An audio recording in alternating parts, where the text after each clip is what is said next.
میں نے صدر پوٹن سے طے کر لیا تھا کہ جس طرح ہندوستان کو سستا تیل دے رہے ہیں ہمیں بھی وہ سستا تیل دیں.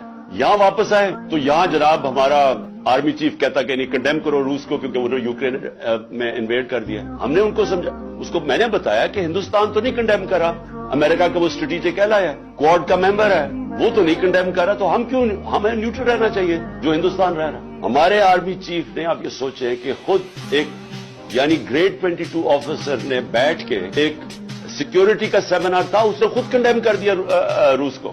ہم ان سے سستا تیل لے رہے ہیں, اس نے کنڈیم کر دیا اور امریکہ کو خوش کرنے کے لیے. اور اس سے نتیجہ کیا ہوا, ہندوستان کا جو مہنگائی تھی, انفلیشن تھی, وہ کوئی 7.5% تھی. دنیا میں تیل اوپر گیا کیونکہ لڑائی جب ہوتی رہی تھوڑا اور اوپر چلا گیا.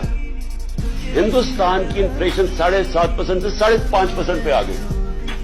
پاکستان کی انفلیشن 12% تھی, ہماری 12% سے انفلیشن 30% پہ چلی گئی کیونکہ ہم مہنگا تیل لے رہے تھے, تیل کی قیمت اوپر چلی گئی. اب نقصان کس کو ہوا؟ پاکستانی عوام کو.